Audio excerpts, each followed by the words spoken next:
Dave Bradley from the Buffalo Wind Action Group, and back in the days when Mr. Roosevelt helped us out, one of the things that he did was a system called the Rural Electrification Program. And in other ways to create massive numbers of jobs, he did a lot of hydroelectric facilities. And back in his days, the International Business Machine Corporation actually made hand crank calculators and cash machines.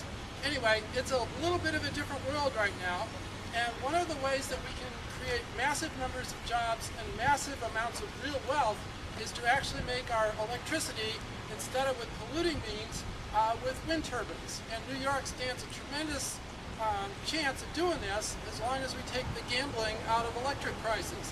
Right now, electricity prices are set in this very obtuse gambling method, and it's a way that ensures that you can't use wind turbines to do that. Meanwhile, our friends across the creek over in Ontario have figured out a way to do it. So with exactly the same resources, they're engaging in massive job creation, and we're not. So there's ways to do this. We want to be smart. We want to create a lot of wealth. There's a lot of need for jobs, and anyway, I think we can improve with wind turbines. So thank you very much. I'm here to say that Robin Hood basically had it right. This is a really simple situation we find ourselves in. For the last 30 years, the taxes on corporations and the wealthy have been slashed by administration after administration through rate drops, through offshoring profits, through tax loopholes, to the point where we have a 50-year low in tax collections. We're now with state governments and local governments cutting off teachers and firemen and cutting services to people. We're in a situation where this needs to be reversed. We need to finally start having the wealthy and the corporations paying their fair share of what it takes to run this formerly great country. Thank you. Robin Hood tax. All right, we're in the home stretch. I'm the final speaker. My name is Anna Luce. I traveled 3,000 miles to move to Western New York to take care of my mother, Elena Armesto Luce, who was born and raised in Buffalo. She attended Lafayette High School. She's a graduate of Jewville College and the University of Toronto. She had 4 children. She was an actress in New York and a teacher for many years. I came here when she developed Alzheimer's disease. I gave up everything in my life in California to take care of my elderly mother. It came to the point where her doctors would no longer allow me to take care of her, and she was put into a nursing home 100 yards from here at Grace Manor. I lived 10 houses down, and I visited my mother 7 days a week, sometimes twice a day. The conditions in Grace Manor, primarily for the poor, the indigent, the frail, the vulnerable, the elderly, including my mother, Elena Armesto Luce. Grace Manor was closed down by the state of New York and the governor. It was not a shame. It was a deplorable condition in that situation.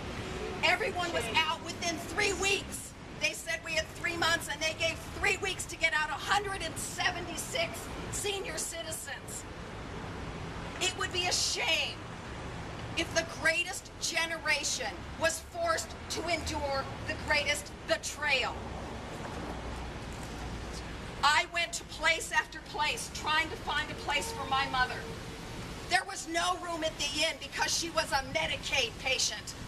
We have no available beds. They were being closed down. They were shuffling here and there. I went to place after place in person. Deplorable conditions. Nursing homes with no air conditioning. How would you like to be right now? As you know, children and senior citizens are the most vulnerable to heat extremities. No air conditioning, overcrowding, neglect, and sometimes, I hate to say it, outright abuse. I went to place. They will not disclose, as required by law, the number of beds which are required to be kept for the indigent. Where are those public figures? I couldn't locate them. I have 2 college degrees. I couldn't get answers. My mother is now in another nursing home. But it is not right, it is not fair that someone should have to fight that long and that hard and that repeatedly to get some basic care for a citizen who's given so much to this country. She's worked on all kinds of campaigns since she was a teenager. Active in her church, a teacher, a mother, a wife, a native Western New Yorker, a daughter of immigrants. Finally, I would like to close by saying that I hope that our eldest seniors, our most vulnerable, do not end up in a modern-day Hooverville. And shame on us if they do. Shame. If you're interested in more action, more information, more justice, please contact Citizen Action of New York. We have flyers, we have email, etc. Thank you for your time.